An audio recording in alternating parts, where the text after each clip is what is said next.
En la conducción del evento, el día de hoy, nos va a ayudar Odalis Escala, estudiante del quinto semestre de la carrera de Economía. Igualmente, muchas gracias, Odalis, por su predisposición a colaborarnos en la organización y conducción del evento del día de hoy.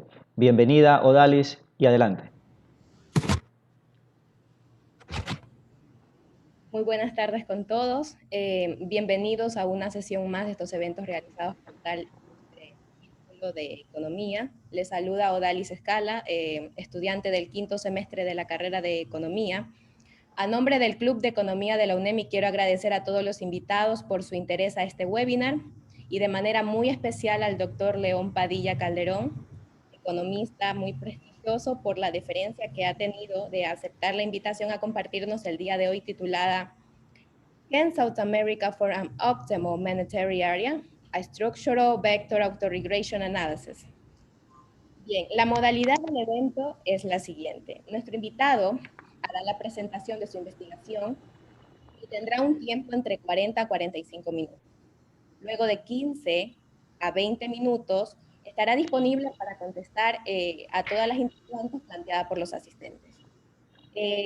Para estas interrogantes pueden utilizar el chat de pueden realizarlas directamente a través del micrófono. A continuación, les daré una breve reseña de la formación histórica de nuestro invitado. El economista León Padilla es docente e investigador de la Universidad de las Américas, UTLA, es doctor en Economía y Empresa por la Universidad Autónoma de Madrid, es máster en Economía Internacional por la Universidad Autónoma de Madrid, es licenciado en Economía y Gestión por la Universidad Charles-Monnais-Grenoble. Es economista por la Pontificia Universidad Católica del Ecuador. Es columnista en el portal Latinoamérica 21 y en el 2016 publicó Áreas Monetarias, Perspectivas para Sudamérica. Muy bien. A continuación daré paso al doctor León para su intervención. Adelante, doctor. Muchas gracias. Primero agradecerles por la invitación. Espero que este tema pues sea de su agrado. A ver, entonces vamos a empezar. Primero, es importante entender qué es una unión monetaria. Miren, esto de una unión monetaria a mí me surgió cuando yo estaba estudiando en el exterior y me llamó la atención mucho porque esto aplica incluso para la dolarización. A ver, entonces, primero para entender qué es una unión monetaria, nosotros debemos comprender que una unión monetaria es el conjunto de regiones o países que, bien, pueden mantener una moneda común. Si ustedes se pueden dar cuenta, eso aplica justamente para la dolarización. O también una unión monetaria puede ser un conjunto de países o regiones que tienen moneda propia, pero están ligados a través de tipos de cambio fijos. Ese es el concepto de una unión monetaria. Ahora, ¿por qué es importante el estudio de uniones monetarias? Miren, este tema tal vez no es muy conocido en nuestro país, pero en un contexto internacional, nosotros debemos entender que, por ejemplo, en el futuro, y esto se da mucho a partir de la crisis del 2008, una crisis de los países más desarrollados, en donde se proyectaba una pérdida de hegemonía del dólar, y de hecho se consideraba que se podía llegar a un sistema, en el sistema monetario internacional, de tres monedas: el dólar, el euro y el renminbi. Entonces, hay una cierta inclinación hacia la consolidación de bloques económicos con una sola moneda. El caso más claro que nosotros tenemos es el de la eurozona, que tuvieron un proceso desde 1993. Pero también existen otros procesos, y específicamente el de África y también el de Asia. En el caso de África ya tienen un proceso formal algún tiempo. ¿Okay? Y además también el tema de una unión monetaria podría facilitar para la coordinación y la cooperación en el sistema monetario internacional, que justamente se vio muy perjudicado a partir de la crisis del 2008. Entonces, miren, esto de las uniones monetarias podría justamente facilitar al reducir lo que son las monedas y las divisas a nivel internacional, que se pueda mejorar la coordinación de las políticas monetarias. Entonces, en la economía internacional se está dando justamente este fenómeno, que tal vez, como les había comentado, no es tan cercano para, por ejemplo, Latinoamérica, pero sí, por ejemplo, en otras regiones. De hecho, tiene que ver incluso con un tema geopolítico. ¿ok? Entonces, ese es el enfoque de por qué en el futuro las economías, algunas ya lo han hecho, pero por qué en el futuro otras economías también pueden adoptar una moneda común. Entonces, eso es lo primero que debemos nosotros entender. Ahora, para entender la parte de un área monetaria debemos también revisar lo que es la teoría. Entonces, ¿qué es lo que nos dice la teoría? Miren, primero, la teoría fue propuesta por Robert Mundell en 1961.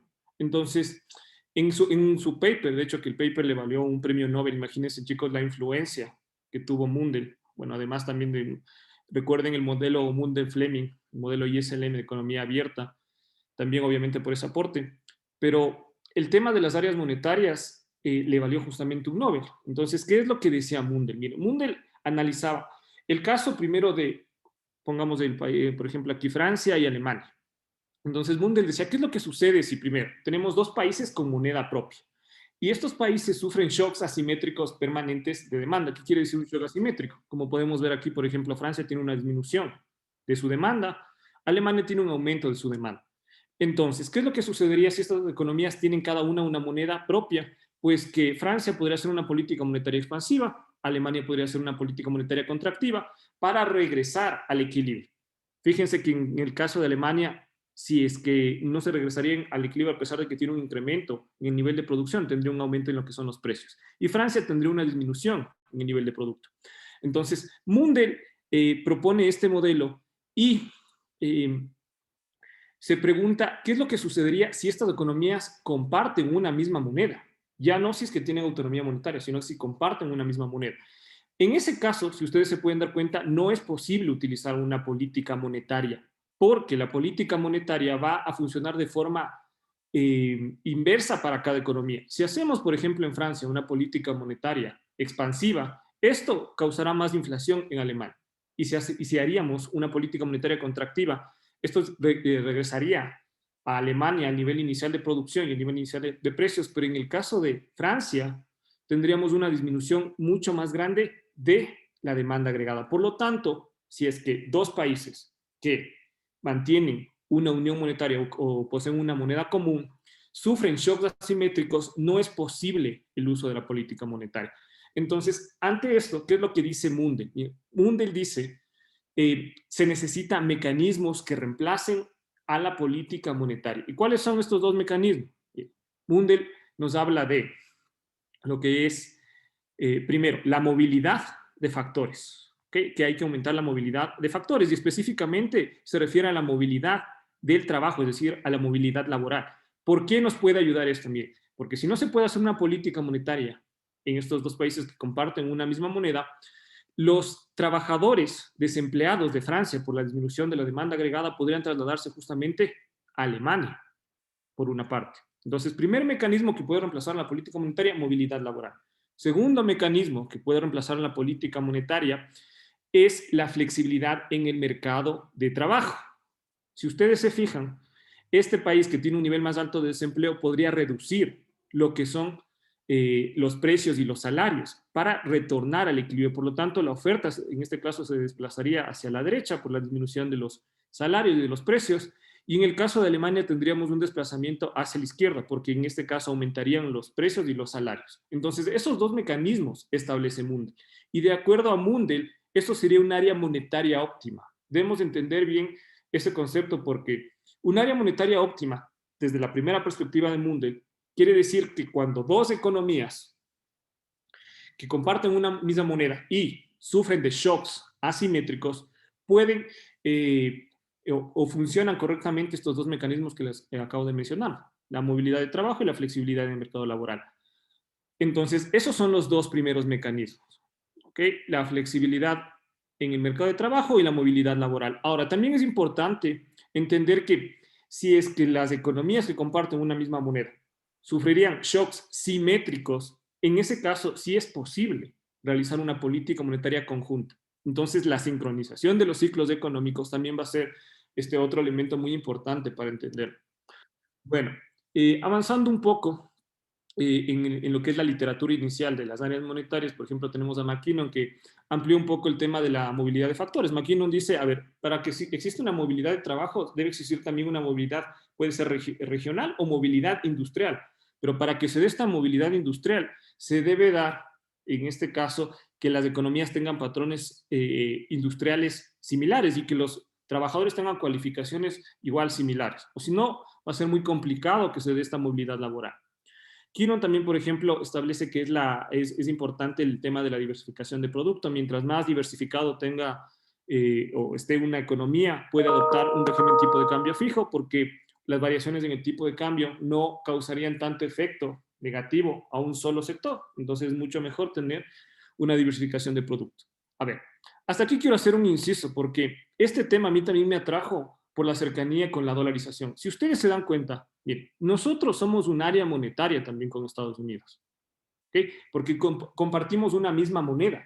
Ahora, si nosotros analizamos lo que sucede en el caso de Ecuador y de Estados Unidos, nosotros no somos un área monetaria óptima porque sufrimos shocks asimétricos y además también tenemos problemas, lógicamente, en la movilidad de trabajadores y también, lógicamente, tenemos, en el caso del Ecuador, un nivel de mercado laboral poco flexible. Entonces, eso también son ciertas lecciones. Bueno, avanzando un poco ya en la literatura, lo que nosotros vemos es que más o menos al inicio de la década de los 90 empieza a surgir una gran cantidad de trabajos referente justamente a las áreas monetarias, porque ya existía el proceso de integración monetaria europea. De hecho, el proceso de integración monetaria europea empieza desde, o bueno, hay ciertas ideas desde 1923, mucho tiempo atrás, pero en la década de los 80 y en la década específicamente de los 90, con el Tratado de Maastricht, se establecen ciertos criterios. Entonces, existe una gran cantidad de trabajos que empiezan a investigar sobre el tema. Mire, ¿cuáles son los beneficios y los costos de adoptar un área monetaria? Vamos a resumir. Primero es la eliminación del riesgo cambiario y la eliminación o disminución de los costes de transacción. Esto quiere decir que si tú tienes una misma moneda, pues, y esto te va a llevar también a un beneficio que es el aumento del comercio intrarregional.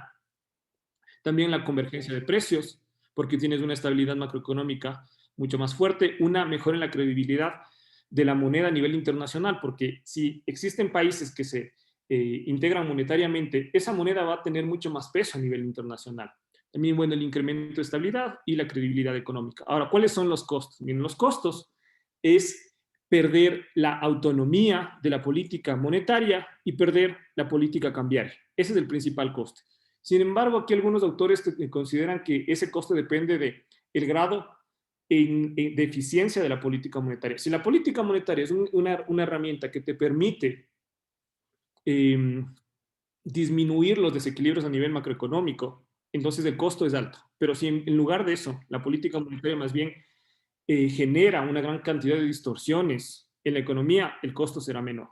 Bueno, también un poco de la pérdida de soberanía, que eso incluso también se hablaba en la dolarización, pérdida de fuentes de financiamiento, vulnerabilidad ante los shocks económicos, porque no tienes herramientas, una de las herramientas más importantes, la política monetaria, entonces somos mucho más vulnerables.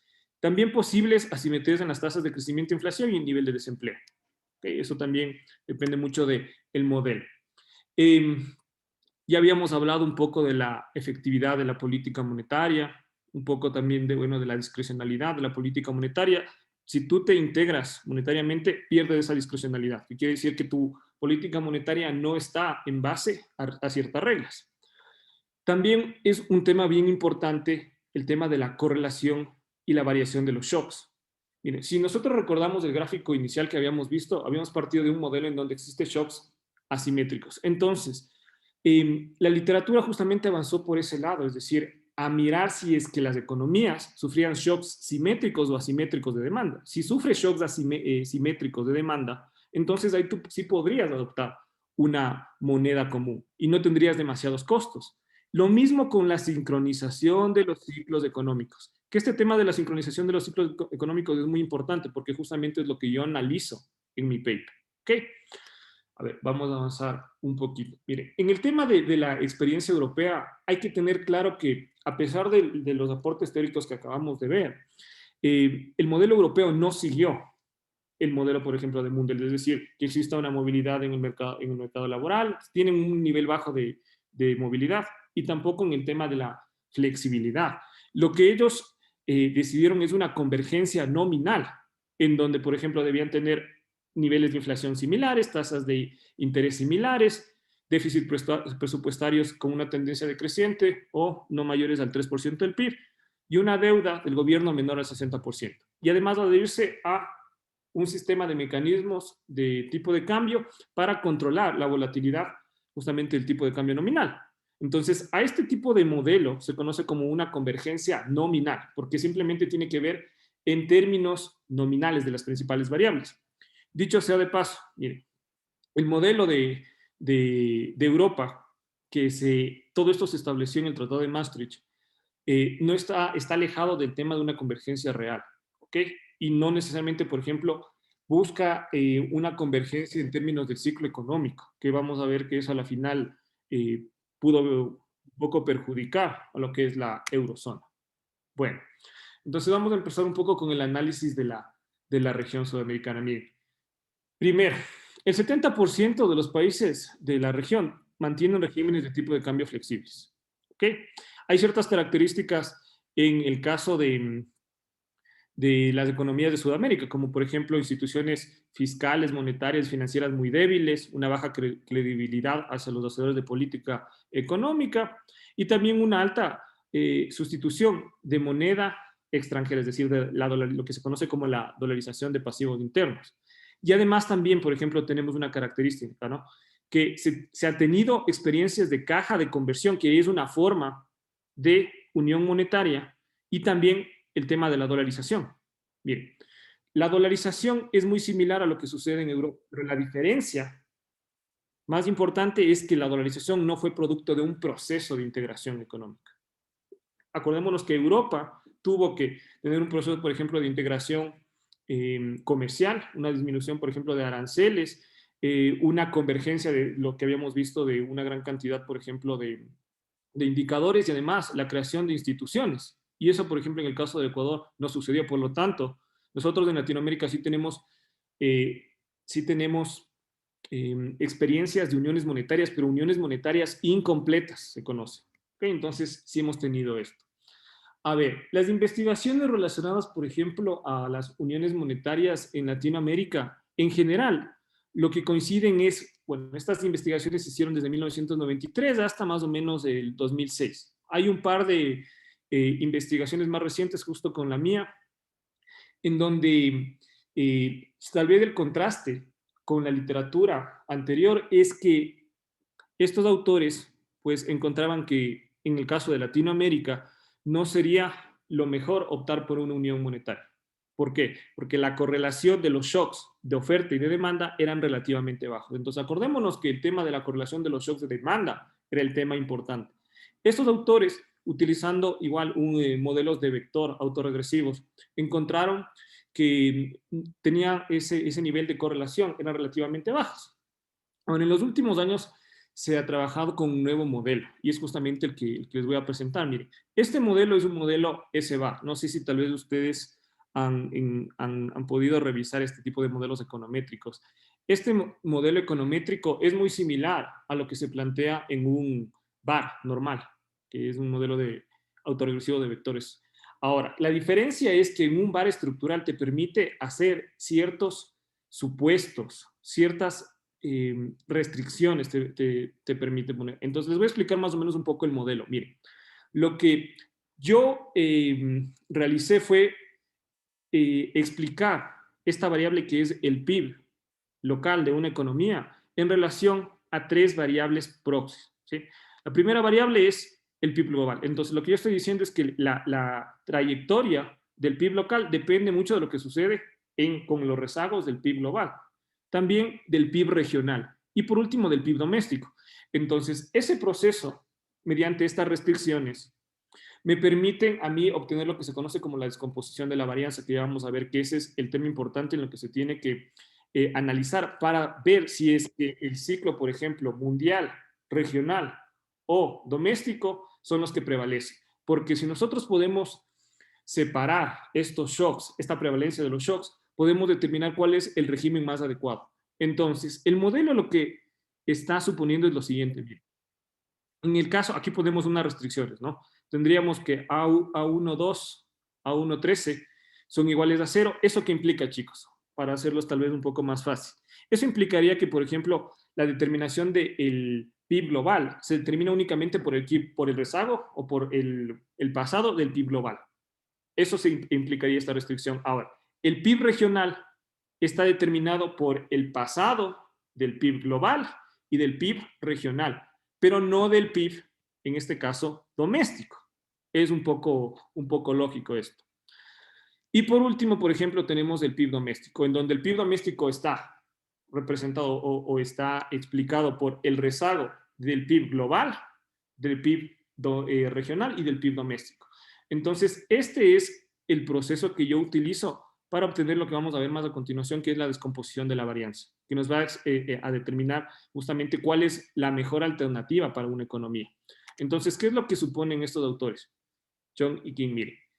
Primero, bueno, se plantean estas restricciones que les había comentado para determinar cuáles son los shocks que afectan a una economía, si son shocks globales, regionales o locales. Entonces, la prevalencia de estos shocks va a determinar el sistema monetario más adecuado para una economía. Miren, si es que, por ejemplo, existe una prevalencia del shock global, nosotros diríamos que se necesita un acuerdo global, es decir, por ejemplo, como el patrón oro, hace algunos años, o por ejemplo, como en el sistema de Bretton Woods. Si es que prevalece los shocks globales, entonces las economías deberían adoptar una moneda global. Si prevalece los shocks regional o los shocks regionales, necesitaríamos entonces una moneda regional.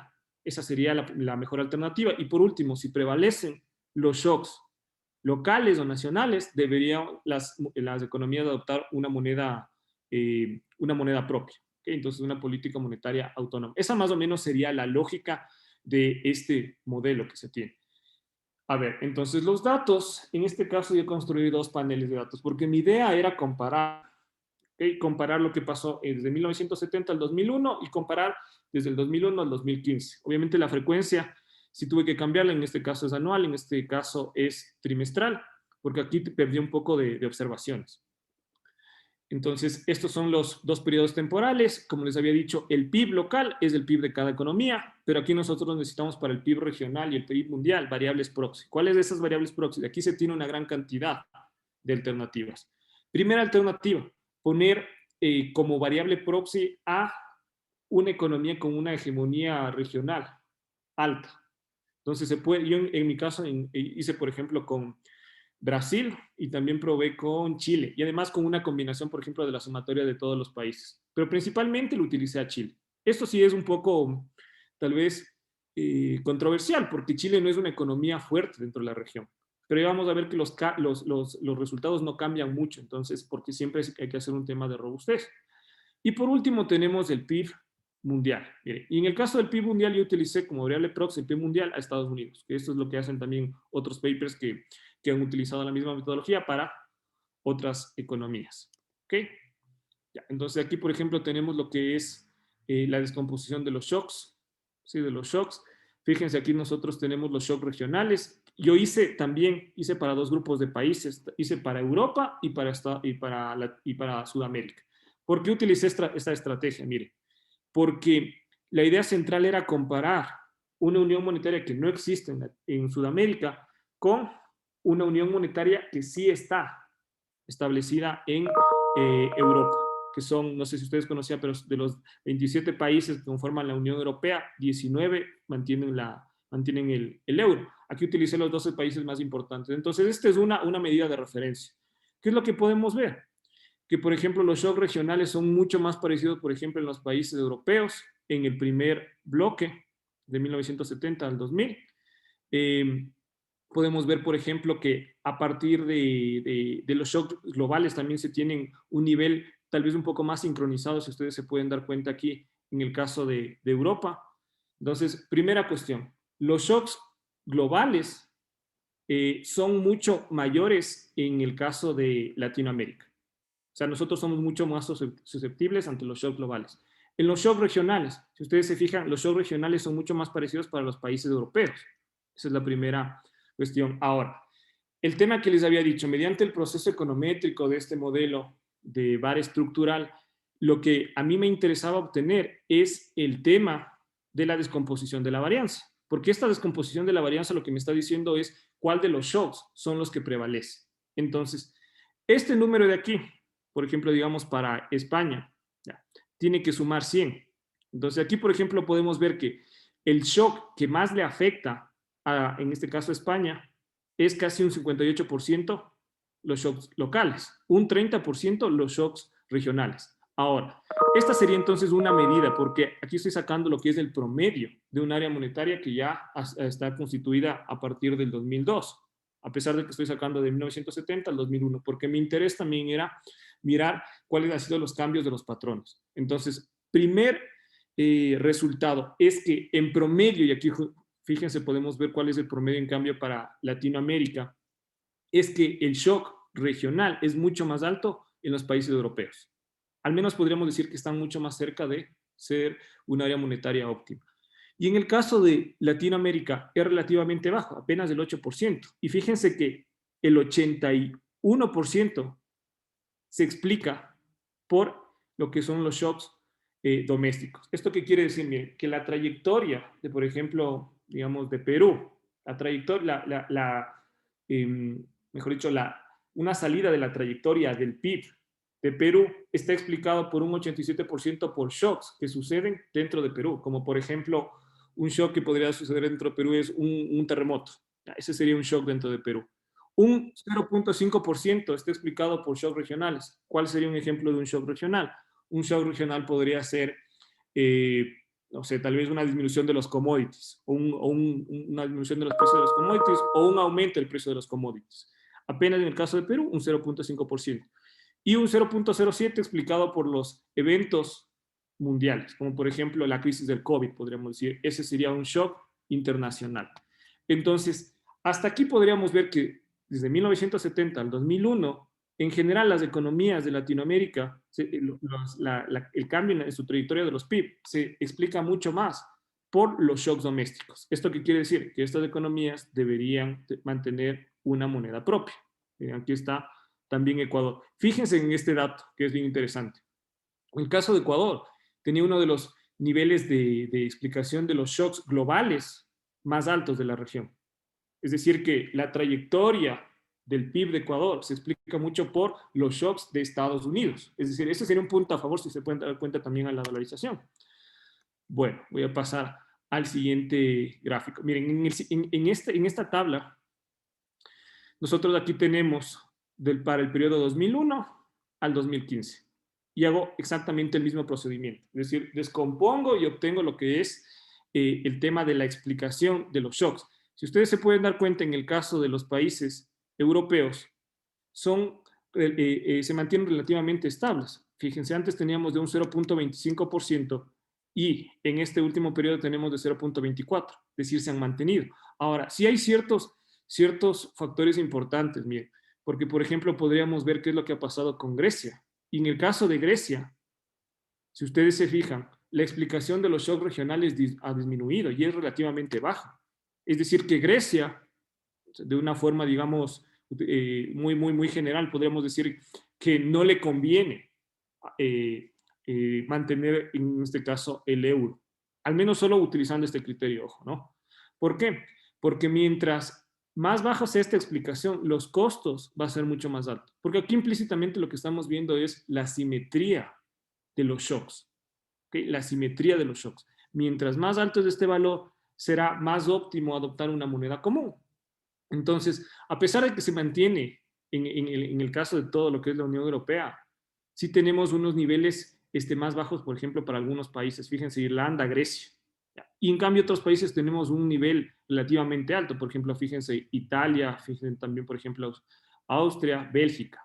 Ahora, en el caso de Sudamérica, como yo estoy aquí utilizando a la variable el PIB de Chile como proxy del PIB regional, nosotros obtenemos los siguientes resultados. Fíjense. Primero, que Brasil está explicado por un 0.49% de los shocks en este caso, de Chile. ¿Esto qué quiere decir? Que sería una de las economías que estaría más próximo a poder conformar una unión monetaria con Chile.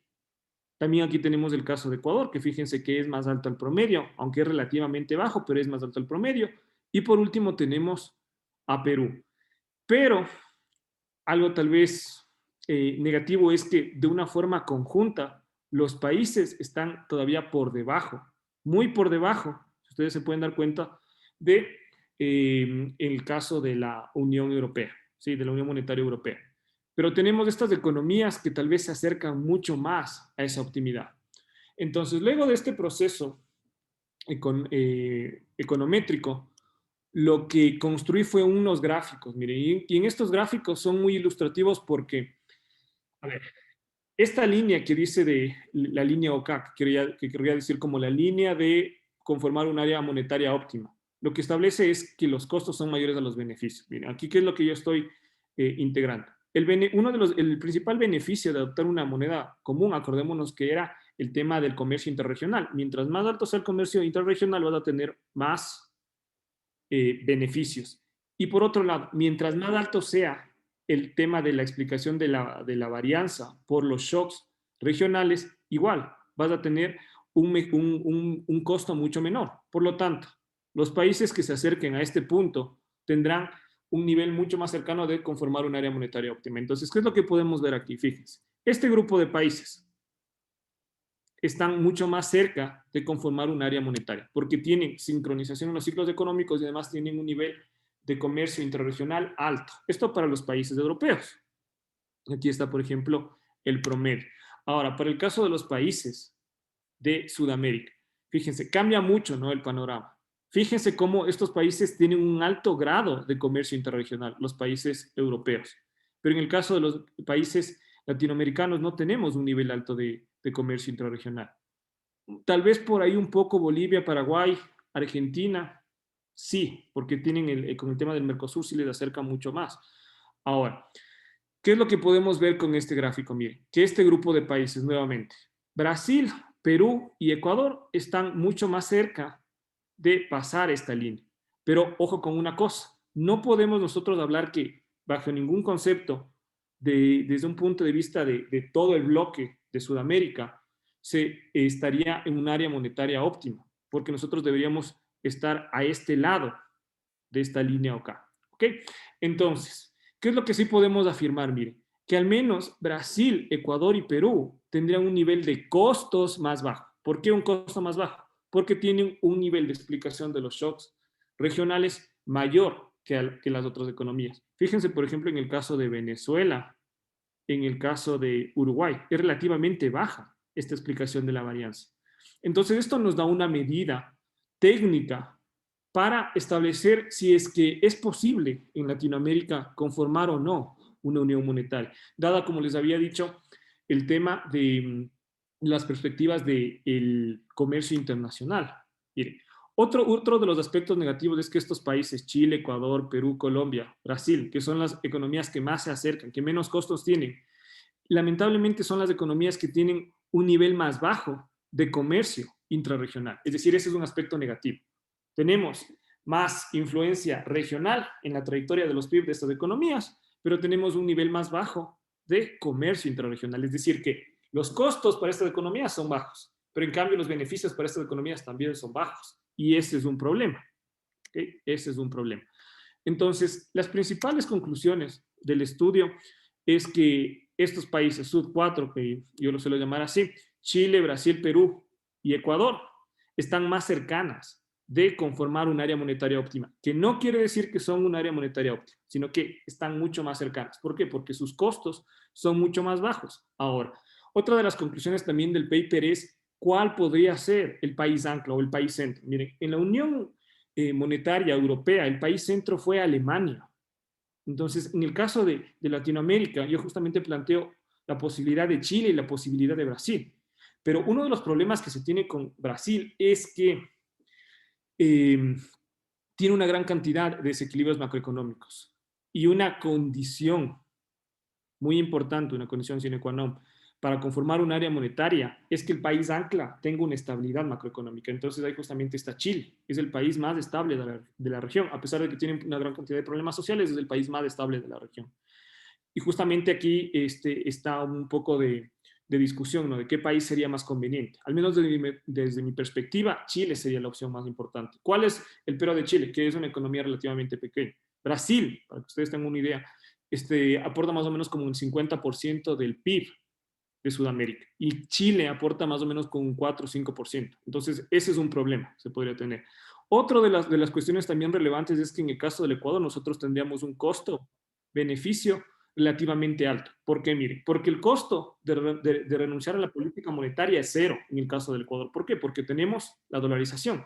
Prácticamente nuestra política monetaria, a pesar de que tenemos ciertos instrumentos, pues el costo de renunciar a esa política monetaria sería muy bajo, porque la eficiencia de la política monetaria en el caso del Ecuador es muy restringida. Acordémonos que nosotros sí tenemos instrumentos de política monetaria, lo que no podemos hacer es realizar lo que es la emisión primaria, ¿sí? Emisión de dinero físico. Eso es lo que nosotros no podemos hacer.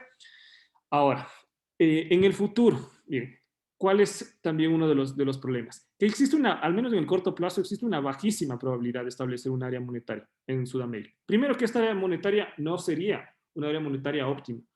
Y además, existen unas restricciones con las agendas de los países, porque los países, por lo general, no tienen una visión de integración estratégica y desde un punto de vista técnico.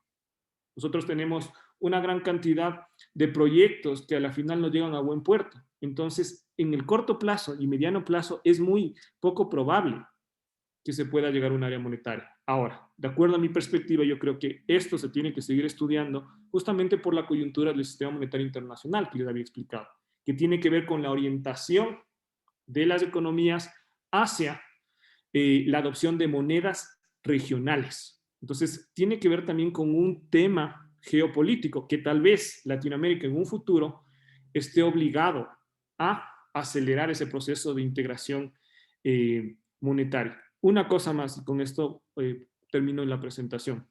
Miren, la integración monetaria debe entenderse como un paso más que profundiza a la integración económica. No es el fin último la integración monetaria. Así no lo ven tampoco en el caso de los países de la eurozona y de la Unión Europea. El fin último es la integración económica. Entonces, la integración monetaria es un paso más para acercarse a esa integración económica, que lamentablemente en el caso de Latinoamérica, de Sudamérica, pues no se ha avanzado prácticamente nada en estos años. Y eso sería, chicos. No sé si es que tienen alguna pregunta.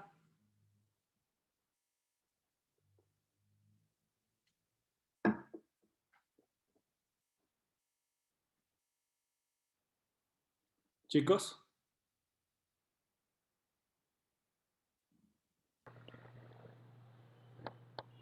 Bien, profesor León, agradeciéndole por la presentación que usted nos acaba de dar.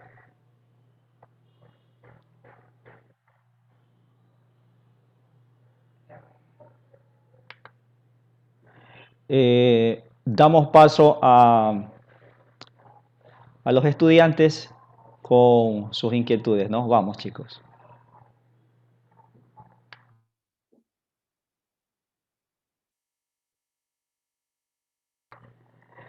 Mercedes, adelante, Mercedes. Buenas noches, economista. Buenas noches, doctor León Padilla. Un gusto. Muy interesante el tema hoy tratado acerca de las uniones monetarias. Ahora, si bien es cierto, se habló de las ventajas y las desventajas de dicho estudio, ¿por qué al tener muchas ventajas la unión monetaria, por qué no se profundiza más y se lo implementa en el área de América Latina? Si bien es cierto, en Ecuador tiene una ventaja por estar dolarizado, ¿por qué no se hace un estudio más a fondo y se lo implementa en lo que es América Latina? O sea, una sola moneda o una sola fuerza, como en este caso sería. Una sola unión monetaria, más que todo. Ok, a ver. yo considero que primero, si es que se llega a dar una unión monetaria en Sudamérica, tiene que ser con cuestiones técnicas. O sea, yo estoy totalmente en contra con cuestiones políticas, cuestiones históricas, porque mi profesión como economista no me permite que esos argumentos que pueden ser tal vez, pueden tener cierta validez, sean tal vez lo que pesan más. Entonces, primera cuestión es que si se lleva un proceso de integración monetaria dentro de Latinoamérica, deben ser por cuestiones técnicas. Ahora, ¿cuál es el principal problema? Y lo que les había mencionado un poco, el tema de las diferentes agendas que tienen los países. Por ejemplo, nosotros sabemos que ciertos países tienen más importancia, por ejemplo, a establecer acuerdos y cercanías, por ejemplo, con Estados Unidos. Y no se tiene tanto esa visión de Latinoamérica, que como les había dicho, si nosotros queremos esa visión de Latinoamérica, tiene que ver con cuestiones mucho más técnicas y mucho más, por ejemplo, en el tema de las negociaciones. Un caso específico es el tema del COVID. Miren, no es lo mismo que Ecuador negocie con las farmacéuticas a que toda Sudamérica, con una integración económica, pueda financiar.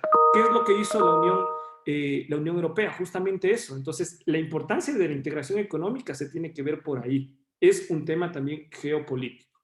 Entonces, ¿por qué no se lo lleva a cabo en Sudamérica? Por las diferentes agendas de los países. Que lamentablemente, estas agendas, por lo general, se orientan más a temas políticos que por temas técnicos o por temas de necesidad y ver tal vez esa visión hacia el futuro, de la importancia de tener un bloque económico cohesionado. Ese pienso que es el principal problema. Pienso que en el corto, en el mediano plazo no se puede dar esto, pero sí podría ser una opción en el largo plazo y también para Ecuador. Sí, en el caso del Ecuador, igual yo también considero que salir de la dolarización en el corto plazo sería una mala decisión, pero esta opción es para el largo plazo, que no se tiene que perder en cuenta.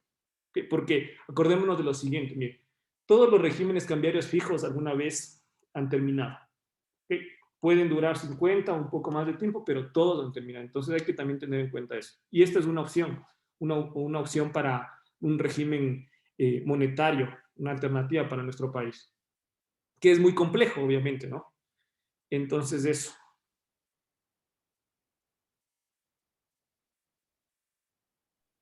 Dicho en otras palabras, se requiere un cambio de política monetaria, podría decirse así, un cambio de políticas.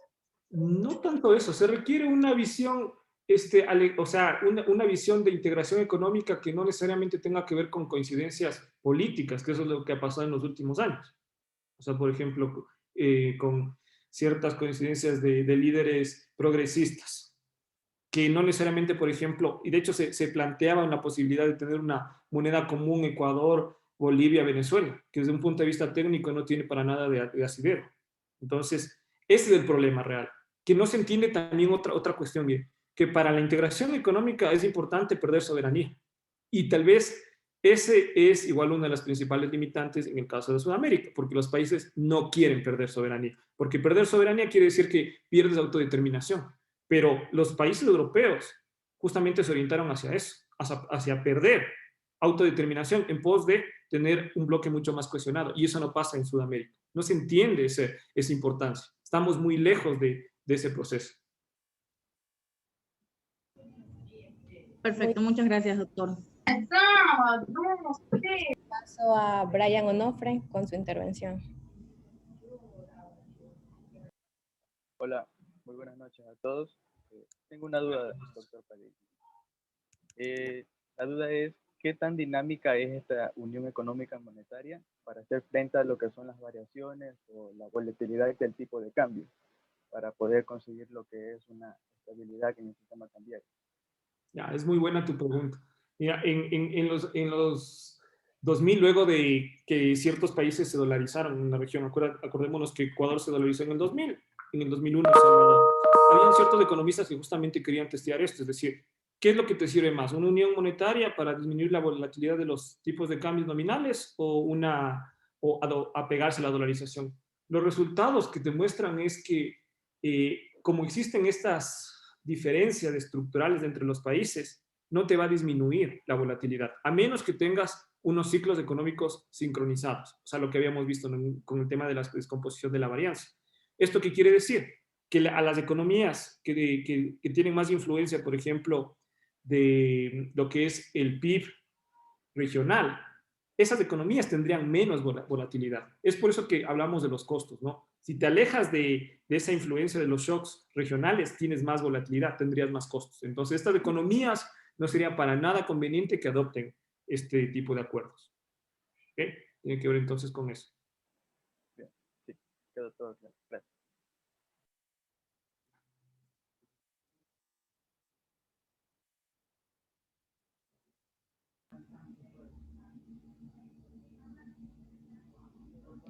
Leonard Carchi puede mencionar su pregunta.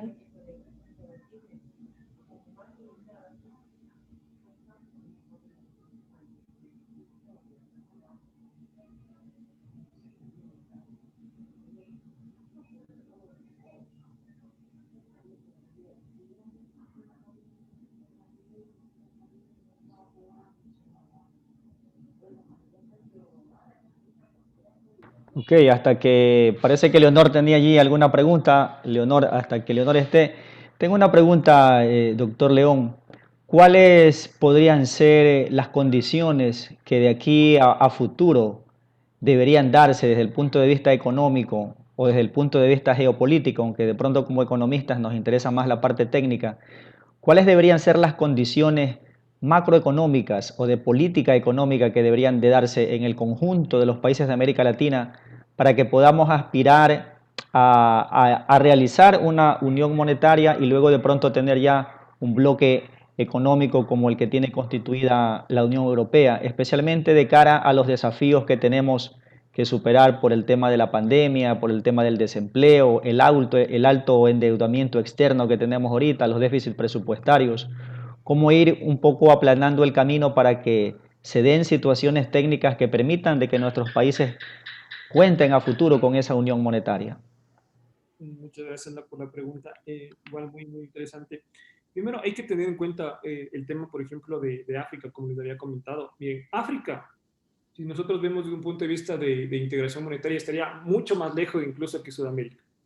Pero justamente África tomó la decisión de tener una integración económica. Eso quiere decir que incluso a pesar de que no se cumplan ciertos requisitos, la voluntad política, que nuevamente, eso igual a veces queda un poco por fuera de nosotros, los economistas, por el tema político. Pero las cuestiones técnicas, por ejemplo, nos plantean la misma experiencia europea, que es un término de convergencia, ¿no? Es decir, tener específicamente estabilidad macroeconómica, bajos niveles de inflación, tasas de interés relativamente similares, niveles bajos de déficit fiscales, niveles similares de deuda. En el caso de Sudamérica, por ejemplo, nosotros tenemos una ventaja, que los niveles de deuda en comparación con los países europeos son mucho más bajos. En el caso de la Unión Europea está en torno al 100 y pico % sobre el PIB. Nosotros en Sudamérica en promedio no superamos el 60%. Solo está por encima, bueno, Brasil y también Venezuela, que no son tan transparentes lo que son los datos. Pero tienen que ver con cuestiones estructurales, sí, pero también con cuestiones de convergencia, y lo que les había dicho, el tema de la pérdida de soberanía, que me parece que es uno de los principales inconvenientes para que no se dé este tipo de procesos. Porque la pérdida de soberanía quiere decir que las economías pierdan autodeterminación. Es que Ecuador, por ejemplo, no determine cuál va a ser los tipos no sé, impositivos. Entonces, todo eso ha mostrado justamente la eurozona. Entonces, la experiencia de ese grupo de países es sumamente importante, porque dejó ciertas lecciones. Por ejemplo, cuando se integró la Unión Monetaria Europea, algunos países no cumplían con ciertos requisitos, como por ejemplo con Grecia. Y después justamente se vio que al integrarse con un país que tiene desequilibrios económicos, eso puede proliferar y ser un poco más profundo en el largo plazo, como sucedió justamente con Grecia. Ok, gracias. Muy bien. ¿Algún participante quiera realizarle alguna pregunta al economista?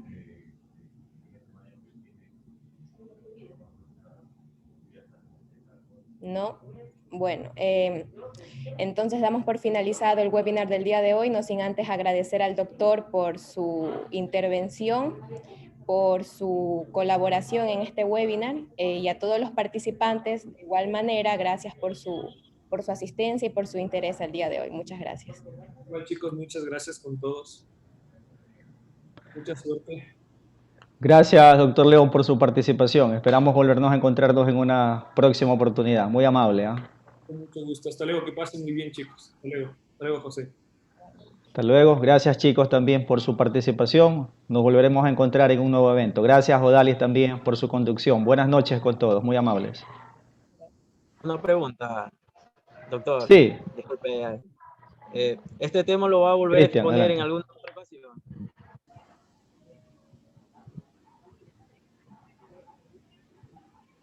Sí, me preguntaba si este tema lo va a volver a repetir en alguna otra exposición o conferencia.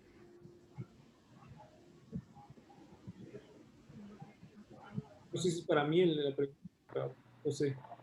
Para, Sí, ¿puede reiterar la pregunta, por favor, Cristian? ¿Para quién es la pregunta y cuál es su pregunta? Adelante, Cristian.